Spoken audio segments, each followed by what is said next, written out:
दोस्तों, भारत के moon mission Chandrayaan 3 पर दुनिया भर से तारीफें मिल रही हैं, लेकिन इसी दौरान चीन का तो जैसे गला ही सूख गया है।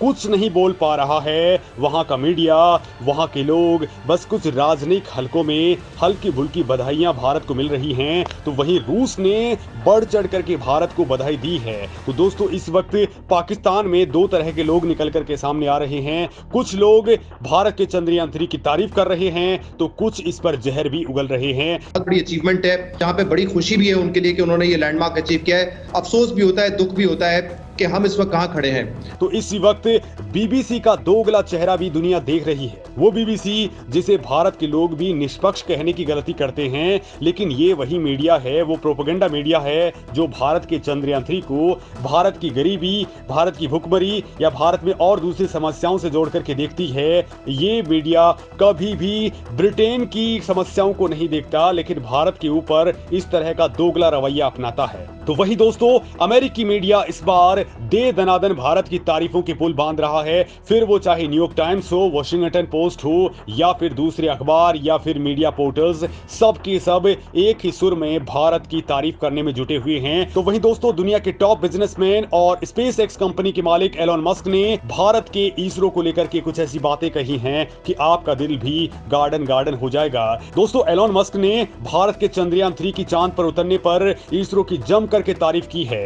भारत दुनिया का पहला देश बन गया है जिसने चांद के दक्षिण ध्रुव के पास में सॉफ्ट लैंडिंग की है। भारत की इस ऐतिहासिक सफलता के लिए एलोन मस्क भी मुरीद हो चुके हैं। एलोन मस्क ने एक ट्वीट करके अपनी प्रतिक्रिया दी है, जिसमें उन्होंने कहा है कि भारत ने इंटरस्टेलर फिल्म से भी कम बजट में चांद पर अपना यान उतार दिया है। भारत के चंद्रयान 3 मिशन का बजट 620 करोड़ के आसपास है, यानी कि $75 मिलियन के आसपास है, जबकि दोस्तों इंटरस्टेलर का बजट $165 मिलियन था।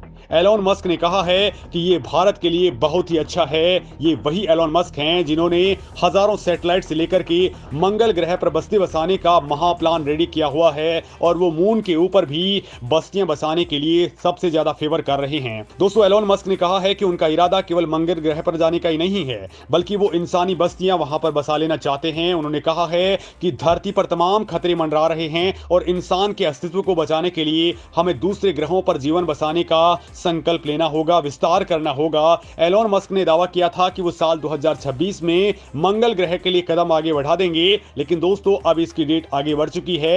एलोन मस्क अब 2029 तक इंसान को मंगल ग्रह पर कदम रखवाना चाहते हैं। साथ ही उन्होंने कहा है कि 2050 तक मंगल ग्रह पर इंसानी बस्ती बसाने का सपना पूरा हो जाएगा।